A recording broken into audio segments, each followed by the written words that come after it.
kitalo nnyo ekya Evelyn Lagu. Kitalo nnyo ekya Evelyn Lagu yafudde. Nebaza bonna ababaddewo okujjanjaba Evelyn Lagu. Ebbanga lyamaze nga mulwadde.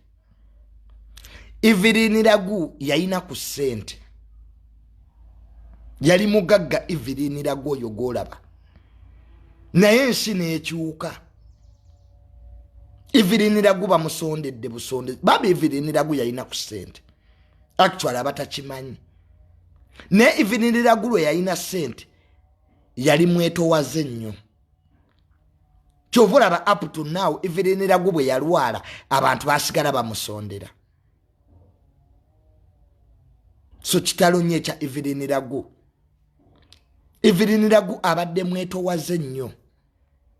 Ng'ennyimba ze size zisinga okunyuma naye nga zirina message. Abonyebonye n'obulwadde. Naye bw'atyo Katonda bwe Allah bwe yasazeewo, Katonda bw'atyo bwe yageze Evelyn Lagu yavudde mu bulamu bw'ensi eno. So ekintu ekyo kituyigirize nti woba ne ssente yisa bulungi nnyo abantu. Abantu abamu muyina ku ssente mwefudde ekirala. Ate abamu muli banaku naye mwefuula abayina. Obeere awo okwefuula mbuzibaze ne mutabani wa mulaalo naye nga tolina wadde ente. N'ofuukira ensi ekizibu. Tolina wadde akamyu. Weeyita simanze ndi mulaalo.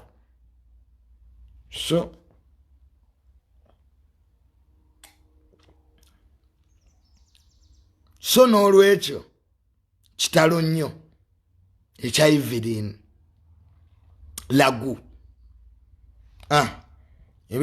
Ebinaddirira mu kuziika mu birinde. Omwaka guno tegubadde mwangu. Kubanga entertainment industry abantu bangi batufuddeko. So ne Evelyn Lagu naye bwatubambi bwagenze obulwadde bumulumye. Kyokka ne wabadde abadde mulwadde bambi abadde asigala najja ku stage. Evelyn Lagu ng'obambi omusanga ku stage. So bambi twebaza nnyo mwenna abamulabiridde.